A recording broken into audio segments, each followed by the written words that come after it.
son temps à mentir.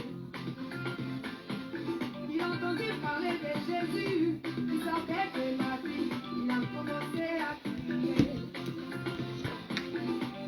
Il dit Jésus, oh, yeah, aie pitié de moi. Jésus, fils de David, oh, yeah, aie pitié de moi. Les acteurs ont dit d'à côté, lui ont dit, Fatimé, pardon, faut te taire. Il faut que Jésus là, c'est ton camarade. Arrête de crier, arrête de nous oublier. Mais Fatimé s'est pas laissé, il a crié plus fort, il a crié encore plus fort. Il dit Jésus, oh, yeah, aie pitié de moi. Jésus, fils de David, oh, yeah, aie pitié de moi. Bonsoir, bonsoir, bonsoir, bonsoir.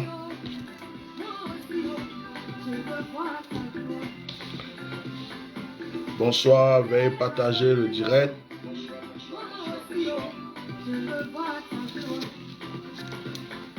J'ai entendu les cris de Fatimé.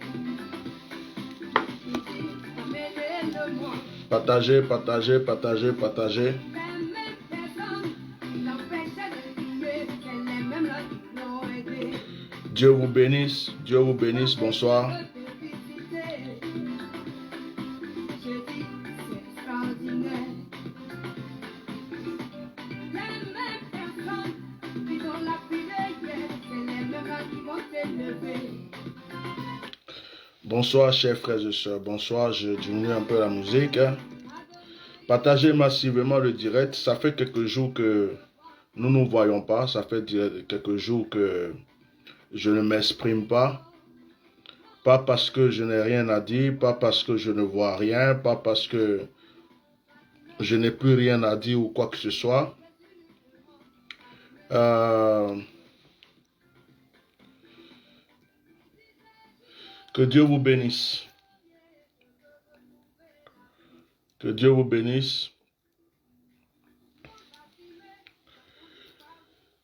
C'est avéré que depuis un moment, je faisais deux choses à la fois, l'œuvre de Dieu et le combat pour mon pays.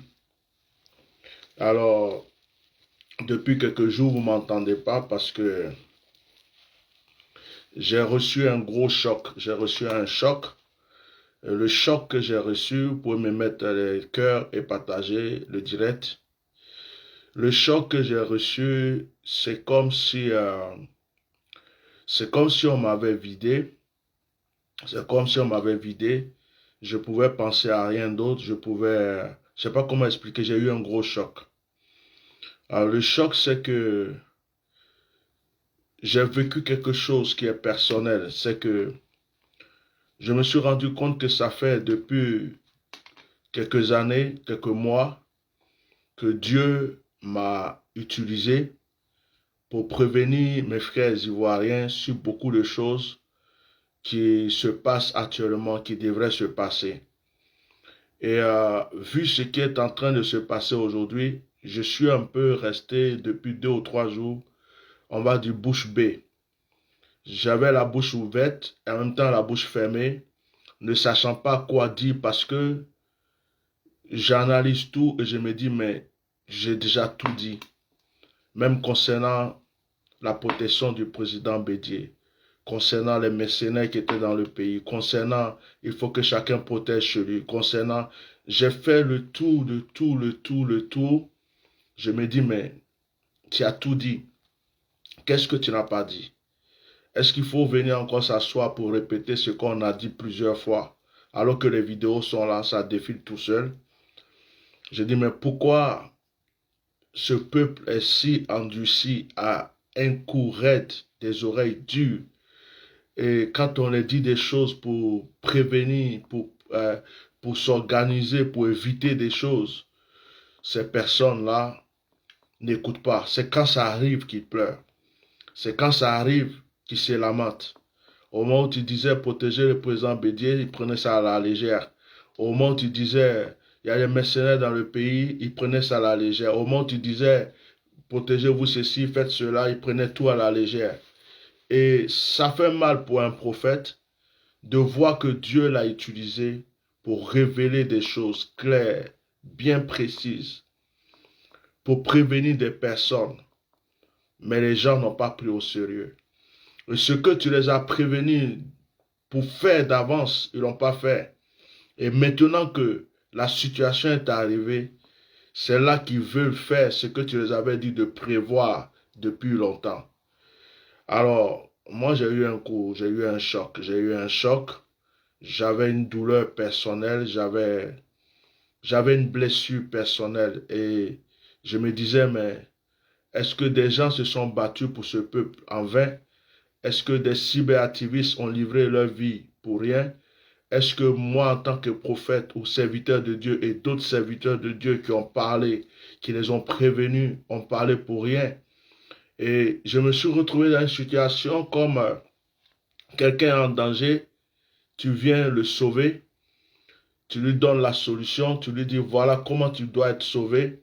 La personne te dit non, j'en veux pas, ou la personne en rigole. Et puis un jour on t'appelle et on te dit effectivement la personne que tu avais prévenue vient de mourir parce qu'elle n'a pas fait ce que tu lui as dit. Et ça blesse, ça fait mal pour quelqu'un qui a pris son énergie, son temps. Aujourd'hui, on est dans un recommencement. Aujourd'hui, on est dans ce qui concerne la Côte d'Ivoire, on est dans un recommencement. Des choses qui pouvaient être prévues d'avance, des choses qui pouvaient être faites d'avance, des choses qui pouvaient s'organiser d'avance, des choses qui pouvaient être faites d'avance n'ont pas été faites. Aujourd'hui, les gens, c'est maintenant qu'ils ont les yeux ouverts. Et puis ils se disent, ah, au fait, on va faire ça, on devrait faire ça. Or, tu les avais prévenus. Bref, et moi, ça m'a donné un choc. Ce soir, je ne suis pas venu parler du problème du pays.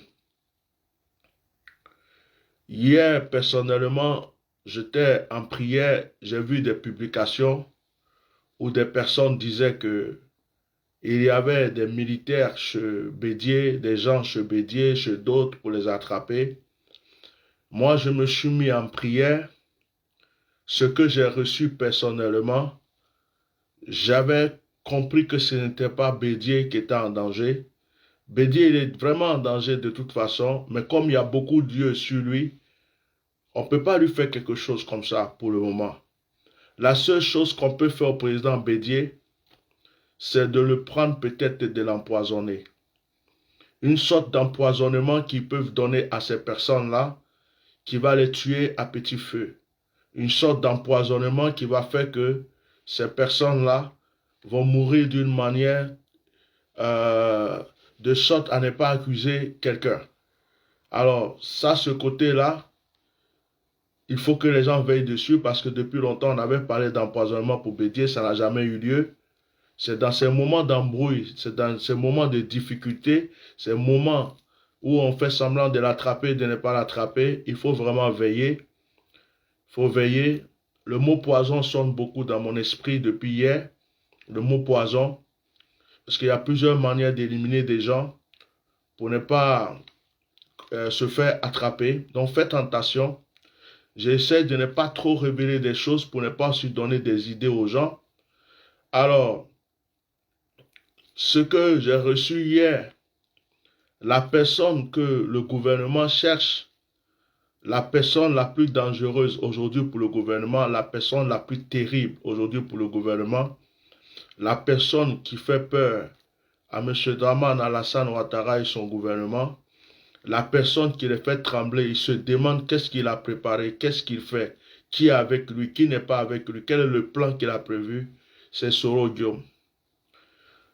Donc toutes ces petites visites que ces gens se rendent à Bédié et aux autres, tout ça, à Finguessa, ils sont en train de chercher pour voir où se trouve Soro Diom. Soro Diom, certainement, est dans le pays, mais il est où? Il est où Soro Diom? Est-ce qu'il est caché chez Bédié? Est-ce qu'il est caché chez Afi? Est-ce qu'il est caché chez Intel? Donc ils mettent la pression parce que le plus dangereux pour eux, c'est Soro Guillaume, parce qu'ils ne savent pas ce qu'il fait actuellement, où il est, qu'est-ce qu'il prépare, qu'est-ce qui va leur retomber sur le visage. Donc moi, quand tout le monde était un peu troublé hier, et que j'étais dans mon esprit de prière, c'est ce que j'ai reçu. Ça m'a fait mal de voir que des gens vont se bédier comme si c'était un vulgaire bandit pour vouloir l'arrêter. Mais je suis dans une position actuellement où je pense que la trompette a trop sonné, j'ai trop parlé, j'ai trop dit, j'ai tout dit. Je ne sais pas qu'est-ce que je vais venir dire aujourd'hui que je n'ai pas encore dit. C'est pourquoi ce soir, je voudrais en tant que serviteur de Dieu donner une exhortation. Je voudrais donner un message et quiconque a des oreilles écoute ce que je vais dire. Quiconque a des oreilles écoute. Je vais juste encourager ce soir. Je vais dire deux choses. Et ce message-là, c'est pas seulement pour un chrétien, c'est pour n'importe qui. Que tu sois un homme d'affaires, que tu sois un soldat, que tu sois un militaire, que tu sois africain, que tu sois musulman, qui que tu sois, ce soir j'ai deux choses à te dire. Deux choses. Nous sommes nés pour mourir. Nous sommes nés, dès le premier jour que nous avons décidé de naître, nous sommes devenus candidats à la mort. Depuis le jour où tu as connu la vie que nous voyons aujourd'hui, ce monde, ce jour-là, tu as signé un contrat, tu as dit je suis candidat à la mort. On est né pour mourir.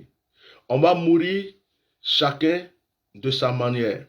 On va mourir chacun.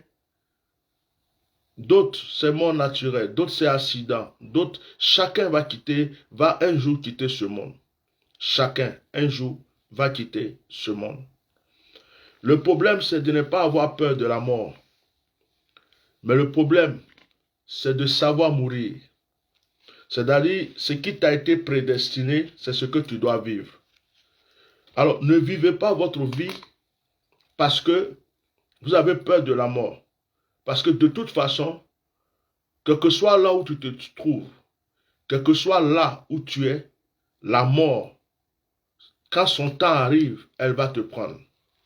La mort va te prendre si tu es à table que son temps est arrivé. La mort va te prendre. Tu es au lit, son temps est arrivé. C'est pourquoi quelqu'un peut avoir des âmes en face de toi. Si sa mort est arrivée, toi qui n'as pas d'âme, tu vas vivre. Mais lui qui a des âmes, il va mourir. Ce soir, je voulais vous donner deux choses. Je vais vous parler de deux histoires, juste pour vous exhorter ce soir. Je ne voulais pas faire de direct dans ces temps-ci. Je voulais attendre que vraiment les choses, je me sente moi-même bien spirituellement et on commence les directs de prière. En ce qui concerne la politique du pays, je pense que j'ai tout dit. Ce n'est pas moi qui vais prendre la main de Bédier, d'Afi ou de qui que ce soit pour dire donne tel discours, fais ceci. Ce n'est pas moi qui vais dire aux gens que les militaires se rallient à vous. En fait, j'ai tout dit. J'ai commencé du début et puis j'ai bouclé. Donc en ce qui concerne la politique de mon pays, Dieu ne m'a pas appelé pour parler de la politique. Je parle pour mon pays. Je parle pour mon pays, mais je suis serviteur de Dieu. Donc quand tu as donné des conseils à des gens, et que des gens n'ont même pas, il n'y a même pas d'autres mecs qui ont cherché à t'appeler un jour pour avoir le reste des paroles que Dieu t'a données, mais les gens ont fermé leurs oreilles. Ils savent que tu parles, ça se réalise, mais ils ont fermé leurs oreilles. Et aujourd'hui, ils sont dans une situation, tu ne peux que te retirer et puis prier. Tu ne vas pas forcer, on ne peut pas forcer les gens. Je ne peux pas dire à Bédier, lève-toi, fais un discours. Je ne peux pas forcer telle personne, lève-toi, fais un discours. Non, non, non, fais ceci, dis cela.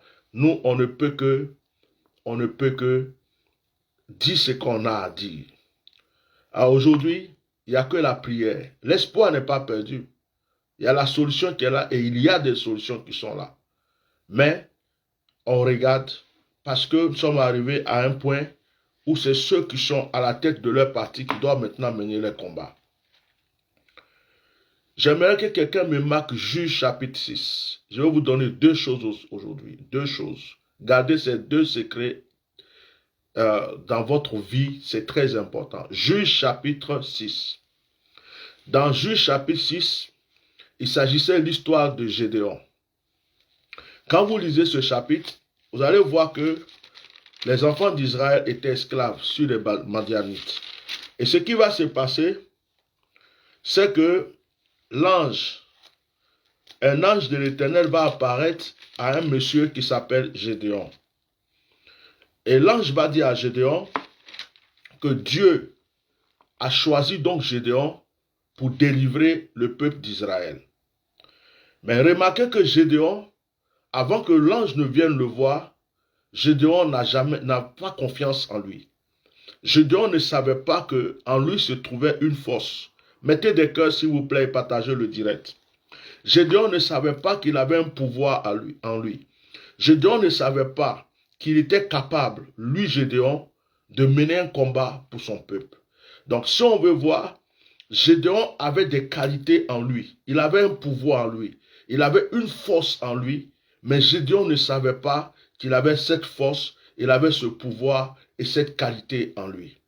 Donc quand l'ange est venu le voir, l'ange lui dit à Gédéon que c'est lui qui a été choisi pour délivrer le peuple d'Israël de la main des Madian. Gédéon ne croyait pas. Donc Gédéon pose plusieurs questions à l'ange. Et au verset 14, Juge chapitre 6, verset 14, parce que je ne vais pas lire tout le chapitre. Au verset 14, la Bible dit, l'Éternel se tourna vers lui et dit, va avec cette force que tu as et délivre Israël de la main de Madian, n'est-ce pas moi qui t'envoie? Donc Dieu dit à Gédéon, va avec la force que tu as. Voici le premier point que je vais toucher aujourd'hui. La force que tu as. Le premier point que je vais toucher, c'est de ne jamais te minimiser. Il faut que tu aies confiance en toi si tu veux réussir dans n'importe quel combat, dans n'importe quel domaine. Il ne faut jamais te minimiser. Aujourd'hui, il y a beaucoup de personnes qui commencent quelque chose et ils s'arrêtent en chemin. Ils se minimisent. Dès qu'il y a une épreuve, ils baissent les bras. Il y a beaucoup de personnes aujourd'hui, dès qu'ils commencent quelque chose, ils baissent les bras parce qu'il y a une épreuve devant. Hier, par exemple, quand des gens ont appris que il y a des gens qui sont rentrés chez Bédier, ils sont venus attraper Bédier, beaucoup d'Ivoiriens étaient dans une sorte de tristesse, d'angoisse, comme si le ciel venait de tomber sur leur tête. Or, dans ce monde où nous sommes, tout ce que tu mènes comme combat, ne le mène pas parce que tu le mènes avec les gens, mène-le parce que tu le mènes pour toi. Tout ce que tu fais dans ta vie, fais-le parce que tu le fais pour toi.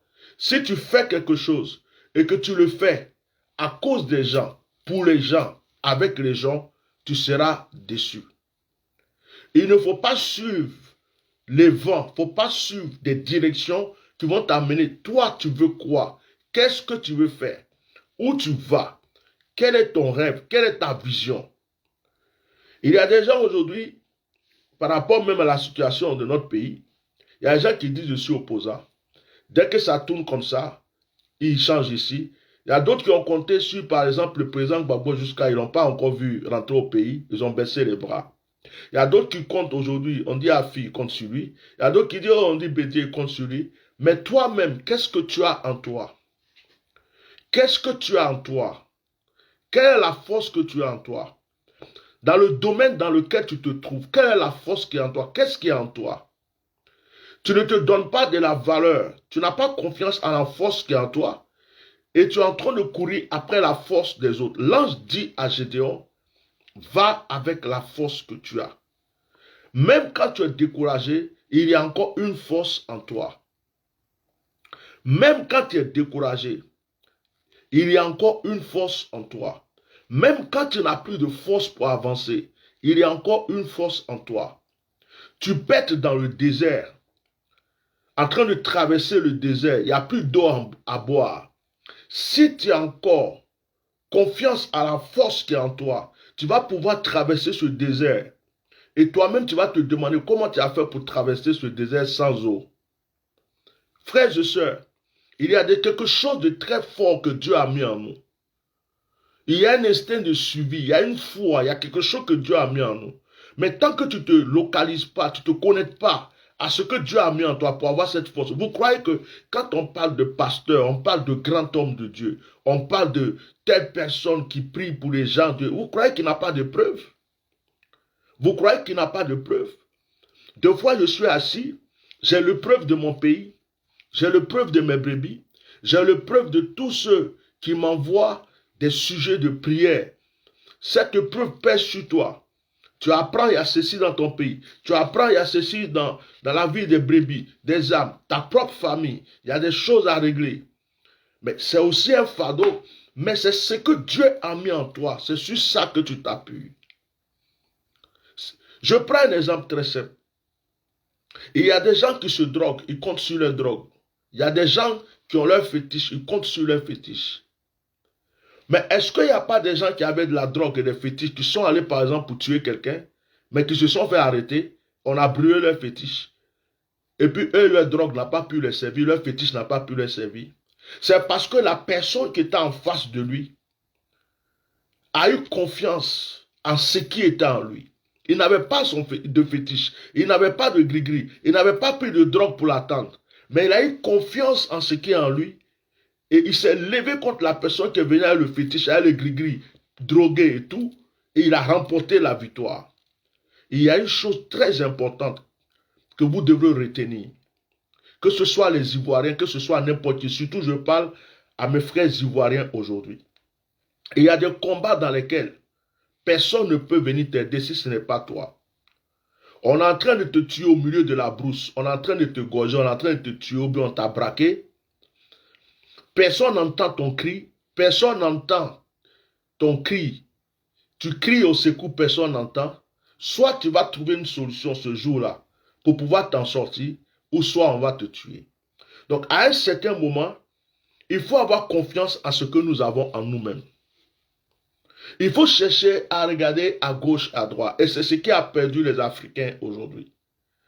Nous sommes en train de regarder l'Europe, nous sommes en train de regarder les États-Unis, nous sommes en train de regarder ceci, nous regardons passer, nous regardons par là. Nous oublions que nous-mêmes, nous avons des choses, nous avons des pouvoirs, nous avons des grâces, nous avons des décisions, nous avons quelque chose en nous. Nous attendons toujours de quelqu'un.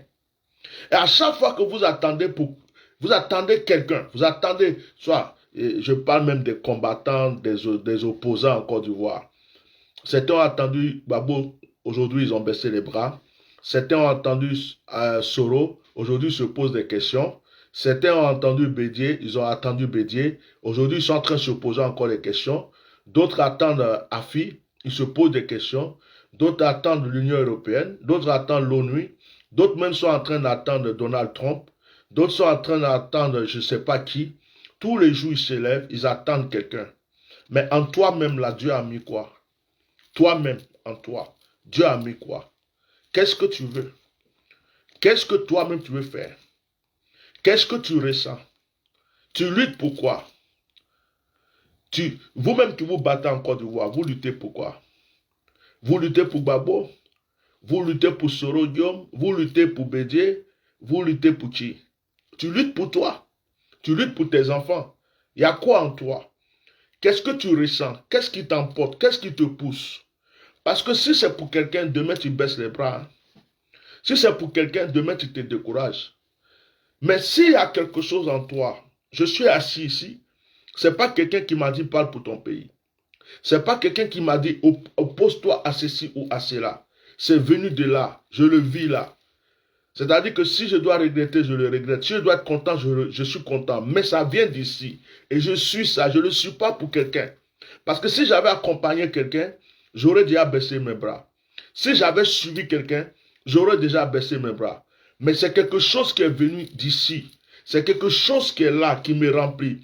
Donc que je sois fatigué, je ne sois pas fatigué, j'ai mal, j'ai pas mal, ça vient d'ici. Il y a une force en moi qui me dit, parle pour ton pays, lutte pour ton pays, combat pour la veuve, combat pour l'orphelin. Malgré les injures, malgré les attaques, malgré tout, cette force demeure. C'est ça. Qu'est-ce que tu as en toi? Voici ma première question. Qu'est-ce que tu as en toi? Qu'est-ce que tu as en toi? L'ange dit à Gédéon, va avec la force que tu as. Va avec la force que tu as. Vous savez, dans la vie, il y a certaines personnes qui n'ont pas de force, mais ils ont la bouche. Vous allez voir des gens au dehors, en train de se disputer. Vous allez voir qu'il y a un parmi eux qui crie, je vais te tuer, je vais te tuer, je vais te gorger, tu vas voir. On l'attrape, il ne veut pas. Il saute dans tous les sens. Et deux fois, quand tu vas laisser ces deux personnes-là face à face, celui qui sautait dans tous les sens, tu vas te rendre compte qu'il n'avait pas de force. C'était pour chercher à intimider l'autre qu'il était juste en train de parler. L'intimidation est une puissance, l'intimidation est une force. J'ai fait des combats de rue. J'ai été boxeur. Et je sais même qu'avant même qu'on commence à boxer, quand on est... Même le combat commence déjà dans les vestiaires. Le combat commence à l'apaiser. L'autre adversaire veut intimider l'autre par sa carrure, par sa manière de marcher, par sa manière de faire. Quand on monte sur le ring, il y a une manière d'intimider aussi l'autre pour que l'autre ait peur. Mais est-ce que l'autre va se laisser intimider? Et maintenant, c'est au moment où vous allez commencer à boxer. On va voir qui avait raison d'intimider qui. Et souvent, vous allez voir des gens qui ne bougent pas. Ils n'intimident personne, ils sont calmes. Ils subissent. Mais c'est eux qui remportent la victoire. Ce n'est pas parce que quelqu'un t'intimide. Ce n'est pas parce que quelqu'un t'effraie. Ce n'est pas parce que quelqu'un fait la raison du plus fort que la personne t'a déjà vaincu ou que la personne a un pouvoir sur toi. Deux fois, la personne peut faire la raison du plus fort ou t'intimider parce que la personne a peur de ce que toi tu vas lui faire. La personne vient pour t'intimider, pour que tu n'aies pas le courage de faire ce que tu veux faire. Parce que si tu fais ce que toi tu veux faire, la personne sait que c'est fini pour elle. Donc la personne t'intimide. La personne te met les bâtons dans les roues parce que la personne sait que si tu as fait ce que tu veux faire là, c'est comme tu vois quelqu'un, je vais te frapper, je vais te frapper. Toi tu es qui? Tu peux me faire quoi? Mais en général, c'est parce que la personne sait que tu peux le frapper. C'est parce que la personne a peur de toi. C'est parce que la personne sait que tu peux le frapper.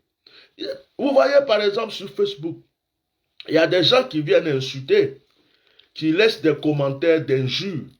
Mais en général, la plupart c'est des lâches. C'est des gens, ils vont te voir en face, ils ne pourront rien te faire.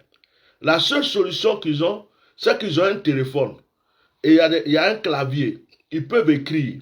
Donc ils écrivent. Mais en réalité, ils ne peuvent rien te faire. Mais le diable peut les utiliser pour te décourager dans ce que tu fais.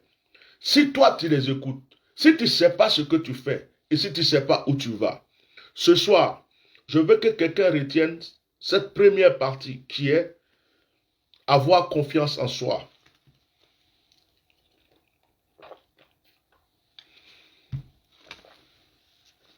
Aie confiance en soi. Dès que tu as perdu ta confiance en soi, tu as tout perdu. Dès que tu n'as plus confiance en toi, tu n'as plus confiance au combat que tu mènes, tu n'as plus confiance en ce que tu fais, c'est fini. C'est fini. Dès que la confiance est partie, tu as baissé les bras. C'est fini. C'est pourquoi deux grands adversaires, quand ils doivent s'affronter, souvent ils se parlent. Goliath a parlé à David. Goliath a dit à David, je vais te tuer. Mais David aussi a parlé à Goliath. David a dit à Goliath, au nom de l'Éternel, je vais te gorger. Frères et sœurs, il y a des moments où on ne baisse pas les bras. Tu es parti à l'hôpital, on t'a annoncé que tu as le cancer. On t'a dit que le cancer, d'ici 6 mois ou 1 an, tu vas mourir. Est-ce que tu vas venir t'asseoir à la maison pour pleurer? Parce que tu as le cancer, tu vas venir pleurer, on t'a dit que ça reste 1 an. Ou est-ce que tu vas profiter de ce qu'on t'a annoncé que tu as le cancer pour lutter, pour voir si ce cancer-là, toi tu ne peux pas trouver une solution pour que ce cancer-là sorte de ton corps? Est-ce que tu vas venir t'asseoir pour pleurer? Ou est-ce que tu vas prendre le courage pour chercher la solution pour bloquer, détruire ce cancer. Alors, quand tu baisses les bras, c'est que tu n'as plus confiance en toi. Quand tu ne peux plus avancer, que ce soit dans n'importe quel domaine, dans la vie même là, tu veux t'en sortir, tu fais des études, tu trouves que c'est difficile, tu baisses les bras, tu ne vas pas atteindre ton objectif. Tu es dans un travail, tu veux une promotion, tu baisses les bras, tu ne pourras pas aller jusqu'au bout. Tu luttes pour une cause, tu luttes pour un pays, tu luttes pour une association, tu luttes pour quelque chose. Dans ce monde, quel que soit tout ce que tu veux faire, si tu n'as pas confiance en toi, tu n'as pas confiance en toi, tu ne fais pas confiance à la force qui est en toi, tu ne fais pas confiance à ce que tu as toi-même, tu ne te fais pas confiance, tu ne pourras pas aller jusqu'au bout. Ce soir, je ne suis ni venu parler de politique et je ne suis ni venu prêcher. Je suis venu encourager des gens. Je suis venu ouvrir mon cœur pour parler à des personnes. Quelle que soit la situation dans laquelle tu te trouves. Je suis toujours dans un esprit de prière en ce moment. Alors, je suis venu encourager quelqu'un. La première des choses, avoir confiance en toi. Donc, vous tous, quel que soit ce que vous faites actuellement, si tu n'as pas confiance en toi, tu as tout gâché. Ce n'est même pas la peine de continuer. Le deuxième point se trouve dans Jean chapitre 5. Quelqu'un peut m'écrire Jean chapitre 5. Alors, vous allez voir, dans Jean chapitre 5, il y a un monsieur qui était malade au bord de la piscine de Bethesda. Vous voyez? Et Jésus, la Bible dit qu'il y a un ange qui arrivait, et cet ange-là, quand l'ange remue l'eau, la première personne qui descend dans l'eau est guérie. Et la Bible dit que Jésus va venir dans ce lieu, et il va venir en face d'un malade, de quelqu'un qui était couché sur son lit, et qui était malade, et cette personne-là, depuis des années, je crois 38 ans, était sur ce lit. Donc, verset 6 nous dit, Jésus l'ayant vu coucher et sachant qu'il était malade depuis longtemps, lui dit. Donc, Jésus pose une question à ce monsieur au bord de la piscine, veux-tu être guéri? Le malade lui répondit. La personne qui est malade répond à Jésus, Seigneur, je n'ai personne pour me jeter dans la piscine quand l'eau est agitée, et pendant que j'y vais, un autre descend avant moi. Voilà. Donc, Jésus pose la question à une personne. Ça fait 38 ans. Si je n'exagère pas, ça fait 38 ans. J'espère que je n'ai pas rajouté. Qu'il était malade. Et Jésus lui pose la question ce jour-là. Est-ce que tu veux être guéri? En général, quand on pose une question à une personne qui était malade depuis des années, on lui demande, est-ce que tu veux être guéri? La réponse automatique qui sort de la bouche de la personne, c'est oui, je vais être guéri. Mais ce monsieur, au lieu de dire à Jésus, je vais être guéri, ce monsieur se met à raconter des problèmes. Non, ça fait longtemps que je suis là, quand je veux me lever, il y a quelqu'un qui passe avant moi, il se met à se justifier. Au lieu de dire carrément, je vais être guéri. Au lieu de dire, je vais être guéri. Ça veut dire qu'il est tellement fatigué par cette épreuve, par cette maladie, que lui-même dans sa tête, il ne croit même plus qu'il peut être guéri. Dans sa tête, c'est comme s'il acceptait la maladie. Il attend juste sa mort pour mourir. Alors que la guérison est en face de lui. Jésus lui demande, est-ce que tu veux être guéri? Il pouvait simplement dire oui. Vous voyez? Il pouvait simplement dire oui et il est guéri. Donc, le deuxième point, c'est de refuser le découragement. C'est de refuser le découragement qui te mettra un fardeau sur la tête. Parce que ce découragement te met un fardeau sur la tête. Et quand le découragement te met un fardeau sur la tête, tu ne vois rien en positif. Tu ne vois plus rien en positif. Au lieu de voir même le positif, de voir les bonnes choses qui sont là, tu ne fais que voir les mauvaises choses que tu as vécues avant. Avant, j'avais fait ça. Avant, j'avais fait ça. Oui, j'avais fait ça. Je voulais faire ça, on m'a fait ça. Ça, c'est la même chose. L'autre a fait ça, on lui a fait ça. L'autre a fait ça, c'est comme ça. Tu te mets à analyser et à calculer des choses passées, des problèmes passés, même des choses même que tu as lutté, tu as remporté la victoire, tu es encore en train de penser à ça. Parce que tu es découragé. Tu es tellement découragé que tu ne veux plus analyser même le futur. C'est-à-dire que le présent, là, tu ne sais même pas de voir qu'est-ce qui se passe. Et le futur, qu'est-ce qui va venir. Tu ne regardes pas. Pour toi, tu es encore dans le passé. Tu es encore dans le passé. Donc, ne pas se décourager. Ce monsieur était découragé. Il était tellement découragé qu'il en voulait à tout le monde. Il en voulait à ses voisins malades. Il en voulait à ceux qui envoyaient leurs parents malades. Il en voulait à tout le monde. On lui demande, est-ce que tu veux être guéri? Au lieu de répondre tout de suite oui, il se met à raconter sa vie. L'autre m'avait fait ça, l'autre m'avait fait ça, l'autre m'avait fait ça. Jésus dit, est-ce que tu veux être guéri? Quel est le but que tu veux atteindre? Est-ce que tu es tellement découragé que tu ne veux plus atteindre ton but? Est-ce que tu as laissé tomber? Tu ne veux plus atteindre ton but, tu es découragé. Est-ce que tu es découragé? Vous voyez, je dis aujourd'hui par exemple, je ne parle pas de politique parce que j'ai eu ma dose et je suis en prière. Mais je prends un exemple très simple pour ne pas m'approfondir dans la politique. Je prends un exemple très simple. Quand on retourne un peu dans l'histoire de la Côte d'Ivoire et qu'on regarde un peu la venue du président actuel, qu'on regarde par rapport à la guerre, on regarde aux prisonniers, on regarde aux exilés, on regarde à cette histoire de troisième mandat, combien de personnes qui sont mortes, les villages attaqués, les Beaunois, les Daoukro, les ceci, cela. Et puis, on a prévenu beaucoup de personnes, on a exhorté, on a encouragé des gens. On a laissé cette histoire entre les mains de l'opposition.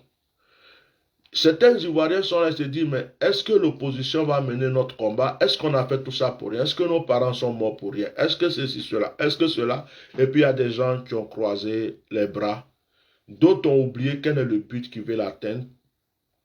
Est-ce qu'ils pensent à leurs enfants, à leurs petits-enfants? Est-ce que quelqu'un doit rester là encore et mener la dictature pour qu'ils ne soient pas heureux? Est-ce qu'ils vont lutter jusqu'au bout pour que cette personne s'en aille? Est-ce qu'ils comptent seulement sur Bédié? Est-ce qu'ils comptent seulement sur Soro? Est-ce qu'eux-mêmes ils comptent sur eux-mêmes aussi? Est-ce qu'ils sont vraiment motivés? Est-ce qu'ils ont laissé tomber? Il y a toutes ces questions aujourd'hui dans l'esprit de beaucoup de personnes. Ça concerne par exemple mon pays. Maintenant, le deuxième point, les enfants de Dieu. Il arrive que dans la vie, deux fois, on a énormément d'argent, on a beaucoup d'argent. Deux fois, c'est dur. On ne sait pas qu'est-ce qui se passe. On dépense beaucoup. L'argent ne rentre pas. On a des blocages par-ci. Il peut arriver aussi deux fois qu'une maladie vient nous affronter. Une épreuve vient nous affronter. Si ce n'est pas nous qu'elle a affronté, c'est peut-être un de nos enfants, une de nos connaissances. On peut avoir même une mauvaise nouvelle qui vient nous fracasser comme ça un jour. Et puis, on vit une situation où on ne sait même pas qui peut nous aider. Mais toutes ces choses-là, est-ce que ça doit venir enlever ma foi? Est-ce que ça doit venir enlever la vocation, la force, le courage que j'avais au départ? Ou est-ce que je dois me dire, je m'accroche. Tant que je vis, je m'accroche, je vais jusqu'au bout. Je pose une question. Quelqu'un a un pistolet dans la main. Il te dit, je vais te tuer. Il te dit, tu parles, je vais te tuer. Tu parles pas, je vais te tuer. Tu bouges, je vais te tuer. Tu bouges pas, je vais te tuer. Et puis la personne, après avoir raconté tout ça, te dépose le pistolet sur la table. Il tourne dos. Il tourne dos. Il est en train de faire autre chose. Et toi, tu es là. Tu constates le pistolet, tu le regardes, tu l'admires. Tu n'as pas le courage de prendre le pistolet parce que tu te dis, si je prends le pistolet, il va me tuer. Si je prends qu'il me voit, il va me tuer. Mais il t'a dit que tu prends, il va te tuer. Il t'a dit que tu ne bouges pas, il va te tuer. Tu bouges, il va te tuer. Quel que soit ce que tu fais, il va te tuer. Donc, est-ce que tu vas essayer au moins de prendre ce pistolet-là pour lutter pour ta vie? Ou est-ce que tu vas laisser ce pistolet et puis rester comme ça, regarder la personne jusqu'à ce qu'il te tue? Dans certaines situations, c'est la position dans laquelle nous sommes. Aujourd'hui, il y a quelque chose. Je dis que je ne parle pas de politique ni je prêche. Je suis venu parler parce que j'ai pris le temps de me retirer un peu, puis réfléchir et tout ça. Il y a quelque chose qui se passe en Côte d'Ivoire, que l'opposition fasse très attention. Parce que le peuple ivoirien, ceux qui ont marché, ceux qui ont allé au stade, ceux qui ont fait par exemple la désobéissance civile, ceux qui ont eu des parents morts, ceux qui ont eu des parents blessés, ont les yeux sur l'opposition. Ils ont les yeux sur l'opposition. Ils ont mis leur confiance en l'opposition. Il y a des choses que eux ne peuvent pas faire, que c'est l'opposition qui peut faire. Et si l'opposition a croisé les bras ou n'a pas pu faire ce qu'ils attendaient de l'opposition, ils vont en vouloir à l'opposition, alors que déjà ils en veulent au pouvoir qui est en face. Et ça, c'est dangereux. Bref, j'ai tellement de choses à dire, je ne veux pas mélanger mes paroles parce que je vais dire tellement de choses et puis ça ne va pas s'accorder. Ce que je veux dire ce soir, quelle que soit la personne qui m'entend, que tu sois dans la politique, que tu sois serviteur de Dieu, que tu sois chrétien, commerçant, chrétien, musulman, je suis venu juste laisser un message d'espoir. Je ne suis pas venu parler spécialement de la Côte d'Ivoire ou prêcher une parole. Je suis venu dire à quelqu'un, je suis venu vider mon cœur, je suis venu donner le résumé de quelque chose que j'ai reçu. Cette chose, c'est quoi? C'est que tout dépend de toi. En général, ton bonheur dépend de toi. Premier point. Il faut savoir que tu as quelque chose de la valeur en toi que tu peux faire valoir. Tu as quelque chose, tu as une force cachée en toi. Il faut te connecter à cette force. Deuxième point, ce n'est pas parce que l'épreuve est dure que tu dois te décourager et penser seulement au passé. Tu dois, pendant que c'est dur, avoir la force pour surmonter, pour aller vers la victoire. Aucune épreuve n'est facile. C'est comme ce que les Ivoiriens vivent en Côte d'Ivoire aujourd'hui. Qui vous a dit que ça allait être facile? Personne ne vous avait dit que ça allait être facile. Mais Dieu vous a prévenu de beaucoup de choses que vous-même vous avez pris à la légère. Mais personne ne vous a dit que ça allait être facile. Mais est-ce que c'est parce que ça ne sera pas facile qu'on croise les bras? Est-ce que c'est parce que ce n'est pas facile que je croise les bras? Je laisse la dictature me dominer. Je laisse le criminel tuer ma famille, mes enfants, parce que je trouve que ce n'est pas facile? Ou est-ce que je vais avoir ce courage que j'ai toujours eu pour aller jusqu'au bout en me disant, ça va aller, je sais que j'aurai la victoire. Deuxième point, ne pas se décourager, quel que soit le temps de preuve et le temps de combat. Ne jamais se décourager. Parce que quand tu te décourages, c'est comme si tu as fermé la porte et puis tu as jeté la clé. Il ne faut pas se décourager. Tu te lèves, tu apprends cette nouvelle, garde ton courage. Demain, tu apprends encore cette nouvelle, garde ton courage. Le temps que nous vivons aujourd'hui, les temps que nous vivons aujourd'hui, ce n'est pas un temps pour se décourager. Aujourd'hui, il y a des pays où on parle de guerre, de troubles, mais il y a des gens avec le Covid-19, par exemple, qui ont perdu leurs femmes, qui ont perdu leurs enfants, qui ont perdu leurs parents. Est-ce qu'ils vont arrêter de vivre ou ils vont s'organiser pour vivre pour le restant de leur vie?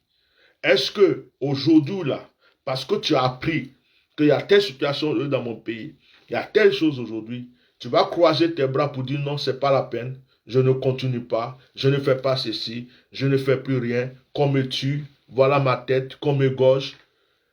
Ou est-ce que tu vas te dire, je sais où je vais, je sais en qui je crois, je sais ce que j'ai en moi, je ne baisse pas les bras, je vais jusqu'au bout. Frères et sœurs, ce soir, je voulais vous exhorter. Gédéon ne savait pas qu'il avait une force en lui. L'ange lui dit, va avec la force que tu as. J'aimerais que la personne qui m'entend ce soir soit réconfortée. J'aimerais que la personne qui m'entend ce soir soit exhortée. Si tu étais découragé, si tu avais baissé les bras, si Tu ne savais pas aussi que tu avais la force en toi. Tu ne savais pas aussi que tu étais capable. Que à l'instant où je suis en train de parler, le Seigneur renouvelle ta force, qui renouvelle ton courage, qui renouvelle ta foi. Je refuse que tu baisses les bras. Je refuse que tu te décourages. Je refuse que tu laisses tomber. Le Dieu qui t'a aidé depuis le départ est encore avec toi. Le Dieu qui t'a soutenu depuis le départ, le Dieu qui t'a encouragé depuis le départ, le Dieu qui t'a donné la vie, qui t'a préservé depuis le départ, tu es là aujourd'hui. Ce Dieu ne t'a pas encore laissé tomber. Les épreuves vont te dire que Dieu n'est pas avec toi. Tes adversaires vont te faire croire que Dieu n'est pas avec toi. Tes ennemis vont te faire croire que Dieu n'est pas avec toi. Le diable va venir te faire croire que tu as déjà perdu d'avance. Actuellement, il y a des choses qui se passent. Écoutez-moi, ce n'est pas parce que le lion rugit devant le chasseur que le chasseur n'a pas la possibilité de tuer le lion. Tu m'entends? Ce n'est pas parce que le lion rugit que le chasseur n'a pas la possibilité de tuer le lion. Il y a des chasseurs qui ramènent des lions, qui ramènent des éléphants, qui ramènent des buffles. Pourtant, ce sont des animaux dangereux. Tu m'entends ce soir? Quelle que soit la forme de ton épreuve, quelle que soit la forme du combat, quel que soit le nombre de personnes associées contre ta vie, ta destinée, tu as une force en toi. Tu as quelque chose en toi qui t'appartient à toi seul. Il faut que tu utilises cette force. Il faut que tu utilises ce courage. Il faut que tu utilises cette foi et que tu te dises, j'irai jusqu'au bout. Il s'agit de ma vie. Il s'agit de ma vie. Il s'agit de ma vie. J'irai jusqu'au bout. Lorsque tu penses comme ça, lorsque tu penses à ta survie, à ta vie, bien-aimé, cette force-là, elle sera quelque chose de très puissant pour t'apporter jusqu'au bout. Ne baisse pas les bras. Ne baisse pas les bras. Quand on dit que les gens viennent avec des machettes, par exemple, et des gens courent, c'est parce que ceux qui courent n'ont pas aussi pris des machettes. Lorsque quelqu'un vient avec des machettes, ils sont en train de courir, et que toi tu sors avec une hache, tu sors avec une machette, tu sors avec un gourdin, tu as peut-être un fusil de chasse, tu as tiré en l'air. Tu penses que la personne qui est venue avec la machette va pouvoir avoir le courage de te poursuivre? Non, c'est parce que quand la personne vient avec sa machette, tu te mets à courir. Et la personne se dit, oh, j'ai gagné. La personne te pousse. Mais c'est la personne en face de lui, quelqu'un qui ne court pas, qui a deux machettes aussi, qui a peut-être une hache, qui a un fusil. Celui qui est venu avec la machette va se poser des questions. Il va se demander, est-ce qu'il est venu pour mourir? Il va se poser des questions. Je pense qu'il va changer même de voie. Il faut que tu comprennes qu'à un certain moment, ce qui peut te sauver se trouve en toi-même. À un certain moment, ce qui peut changer ta destinée se trouve en toi-même. Ce n'est pas quelqu'un qui va te le donner. Ça se trouve en toi-même. Il faut que tu fasses ressortir ça. J'encourage tous ceux qui sont découragés. J'encourage tous ceux qui ont baissé les bras. Vous savez, si quelqu'un devrait se décourager vraiment, c'est nous. C'est nous les serviteurs de Dieu, c'est nous les prophètes, c'est surtout moi. Aujourd'hui, par exemple, je pouvais être découragé. Pourquoi? Parce que je vais dire, mais j'ai prêché à des gens, j'ai donné des prophéties, j'ai donné des révélations. Toutes les vidéos sont là sur Facebook, YouTube, on a tout dit. Ils n'ont rien écouté, ils n'ont rien compris. Voilà, aujourd'hui, on est dans la situation que tu voulais les éviter d'y être. Ils sont dedans maintenant, tu fais comment? Je pouvais baisser les bras pour dire, moi, leur problème là, j'en parle plus, leur histoire, j'en parle plus. Mais comme c'est pas quelqu'un qui m'a appelé, comme c'est pas quelqu'un qui m'a dit parle, comme c'est pas quelqu'un qui m'a dit ouvre ta bouche, comme c'est pas quelqu'un qui m'a dit lutte pour ton pays, je me réfère qu'à Dieu et je dis Seigneur, voilà au point où nous sommes arrivés. Et le Seigneur me dit prie, prie, prie de cette manière. Je prie ce soir en commençant par mon pays. Je prie pour la Côte d'Ivoire. Je prie pour ce si beau pays. Je prie pour la consolation des familles qui ont perdu des personnes. Je prie que Dieu les console. Je prie que la protection divine soit sur ma nation. Je prie pour le courage des Ivoiriens. Je prie pour le courage des Ivoiriens. Je veux ce soir, au nom de Jésus, encore briser tout esprit d'envoûtement. Je condamne l'esprit de peur. Je condamne l'esprit de peur, d'assoupissement, qui est lancé contre mon peuple, pour faire peur, pour faire trembler, pour se laisser dominer. Cet esprit-là, je le lis aujourd'hui.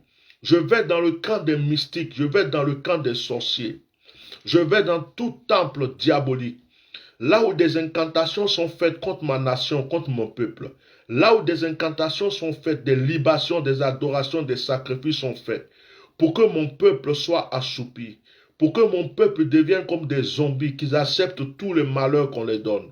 Aujourd'hui, en ma qualité de oint de Dieu, je vais encore frapper la terre de ma nation, je vais frapper le ciel de ma nation. Je parle à la mer de ma nation et je prie que par la force de Dieu, le Seigneur ouvre encore les yeux et les oreilles de ma nation et de mon peuple. Seigneur, je prie que la force soit donnée à tes enfants. Je prie que, Seigneur, cette armée céleste qui combat à leur côté se multiplie sa force. Je prie que le courage leur soit donné. Que tout esprit d'assoupissement, d'envoûtement, tout esprit qui va vouloir les endormir, tout esprit qui va vouloir les décourager, toute puissance qui va faire que, Seigneur, ils vont croiser les bras, soit liés. Que tout ce qui est fait dans les loges, tout ce qui est fait dans les camps de maraboutage, de sorcellerie contre ce peuple soit brisé. Je rends nul et sans effet tous les sacrifices humains, les sacrifices d'abinos, les sacrifices de vierges, les sacrifices de nouveau-nés, les sacrifices d'enfants, les sacrifices de moutons, les sacrifices, tout ce qui est fait dans le secret, pour pouvoir endormir ce peuple, envoûter ce peuple, est lié au nom de Jésus. Je parle à ma terre, la terre où est enterré mon placenta, terre. Je parle à la terre ivoirienne, terre. Je parle à la terre de mes ancêtres, terre. Réveille-toi, ouvre ta bouche. Avale mes ennemis et donne la vie à mes frères et sœurs. Je prie que l'Éternel donne la force à ceux à qui il peut donner cette force dans cette nation. Quand on parle d'opposants ou de qui que ce soit, je prie pour que le Moïse naisse. Et je prie que ce Moïse puisse délivrer ce peuple sur le joug du Pharaon. Je prie que maintenant la liberté totale soit faite. Seigneur, je vais te demander pardon pour le péché des Ivoiriens. Je vais te demander pardon pour leur endurcissement. Je vais te demander pardon pour leur incrédulité. Car beaucoup de choses les arrivent parce qu'ils ont endurci leur cœur, parce qu'ils n'ont pas compris, parce qu'ils n'ont pas pris au sérieux. Mais aujourd'hui, je prie que le sang de Jésus puisse les laver. Et je prie que, Seigneur, tu aies compassion, tu aies pitié. Et que maintenant encore, Père, tu fasses descendre, Père, ta fureur contre l'ennemi. À partir de ce soir, nous voulons entendre des nouvelles de délivrance. Nous voulons que l'ange de l'Éternel frappe dans la maison de l'ennemi. Seigneur, tes enfants n'ont ni force ni pouvoir. Tout ce qu'ils ont, c'est toi. Et David a dit, au nom de l'Éternel, je te taille en pièces, et il a éliminé Goliath. Père, maintenant, exauce les prières, rentre dans les maisons, rentre, Seigneur, dans les lieux où les ennemis sont assemblés contre ton peuple. Fais justice et que les nations sachent que, Seigneur, ce pays, la Côte d'Ivoire, a un Dieu. Je prie pour les veuves, je prie pour les orphelins, je prie pour tous ceux qui ont perdu quelqu'un. Je prie que tu donnes la force à ceux qui prétendent être de l'opposition. Et je prie que tu leur donnes, Seigneur, cette force, ce zèle et cette intelligence. Je prie, Seigneur, que l'armée ait les yeux ouverts. Je prie que les militaires aient les yeux ouverts. Je prie qu'ils comprennent que c'est leur patrie, leur nation qui est en train d'être soumis à des choses inacceptables. Père, merci pour la force que tu nous donnes de continuer ce combat. Tu ne parles jamais en vain. Ce que tu dis, même si ça prend du temps, ça se réalise. Tu as dit que Pharaon tombera et tombera. Seigneur, je sais que tu es un Dieu qui ne ment pas. Je te bénis pour ma patrie. Je prie que, Seigneur, tu consoles les cœurs et que le plan de l'ennemi soit déjoué. Ce soir, je vais prier aussi pour toutes les personnes qui m'écoutent.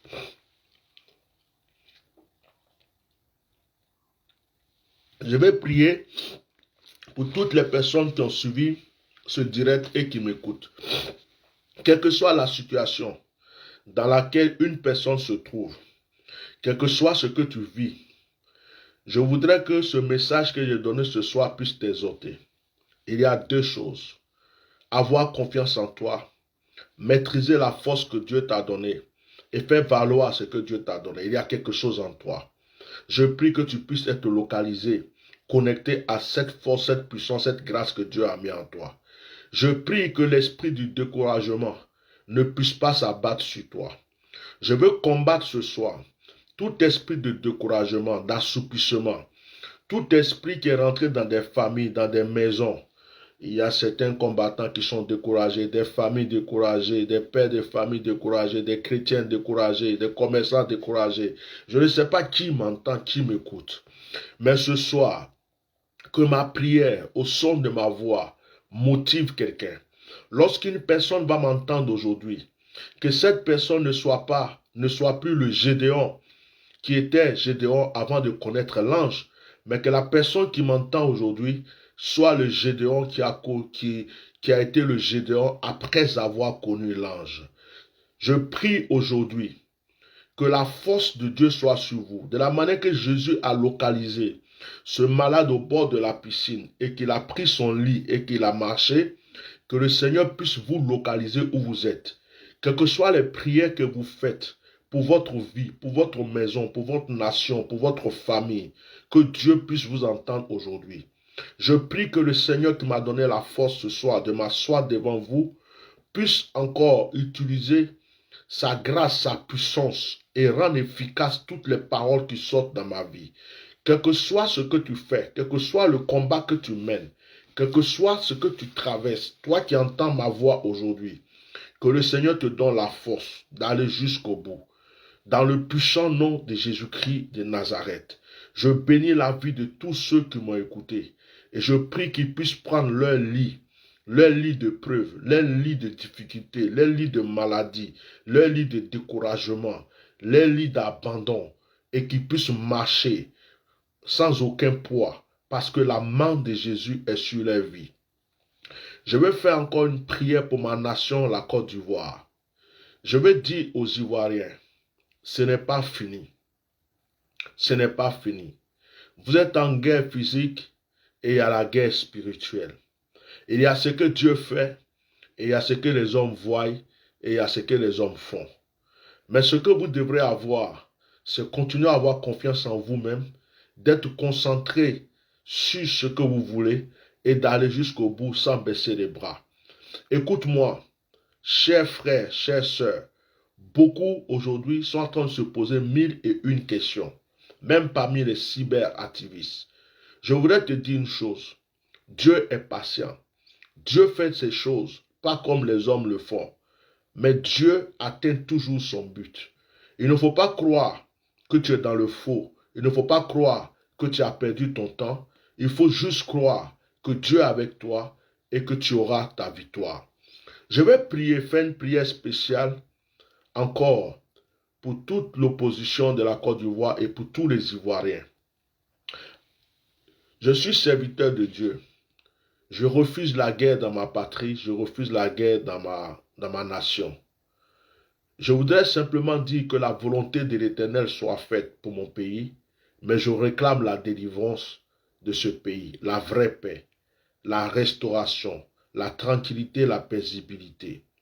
Je prie donc que Dieu qui est dans le ciel se souvienne qu'il y a des pauvres, des veuves et des orphelins qui le prient et qu'aujourd'hui, il entende encore le cri de ma voix pour cette nation, au nom puissant de Jésus. Je reçois beaucoup de paroles, frères et sœurs, mais je n'ai pas la permission dans ces temps-ci de donner des révélations. Je n'ai pas dans ces temps-ci la permission de donner des révélations parce que je ne veux pas donner des idées aux gens et je ne veux pas ouvrir des portes à des choses. Donc, tout ce que je reçois, je prie. La seule chose que je voulais vous dire, pour ceux qui étaient effrayés, qui sont effrayés parce qu'on allait chez Bédier, on est allé chez ceci, cela. Aujourd'hui, le gouvernement est en train de chercher Soro-Diom. Voilà, ils ne savent pas où Soro-Diom est. Ils se disent qu'il est chez Bédier, il est chez un tel. Donc, c'est vraiment cette chasse à l'homme de Soro-Diom qu'ils sont en train de faire. Ils sont en train de faire une chasse à l'homme sur Soro-Diom parce qu'ils ont peur qu'il y ait une surprise de la part de Soro-Diom. C'est pourquoi ils se promènent un peu par-ci, par-là. Prions pour notre nation. Priez pour le président Henri Konan Bédié. Priez pour tous les Ivoiriens. Priez. Vous pouvez même prier pour que Dieu touche le cœur d'Alassane pour qu'il baisse les bras parce que c'est aussi un être humain, c'est Dieu qui détient les cœurs. Continuons de prier, c'est tout ce que nous pouvons faire. Il y a un temps pour parler, il y a un temps pour prier, il y a un temps pour agir. Et la Bible dit mieux vaut la fin que le commencement. Donc c'est ce qui est à la fin là que nous voulons voir maintenant. Que Dieu vous bénisse. Gardez ces deux choses. La confiance en toi. La confiance en toi. Et ne jamais te décourager. Tant que tu n'as pas atteint ton but, tu continues jusqu'au bout. Que Dieu vous bénisse. Passez une très bonne soirée. C'est parce que ça fait 2 jours que je ne vous ai pas vu. Je suis venu vous faire ce direct. Mais bientôt, on va reprendre nos directs dans de bonnes conditions. J'espère que j'ai encouragé beaucoup d'enfants de Dieu ce soir. Que Dieu bénisse la Côte d'Ivoire. Et que Dieu vous bénisse. J'ai entendu dire que tu guéris. J'ai aussi entendu que tu ressuscites les morts. Mes oreilles ont entendu parler de toi. Aujourd'hui, mes yeux veulent te voir. Mais Jésus, Jésus lui dit Bartimée, ta foi t'a sauvé. Aujourd'hui, tu es guéri. Les yeux de Bartimée se sont ouverts. De plus de vie. Shalom, passez une très bonne soirée. Merci beaucoup. Peut-être à demain.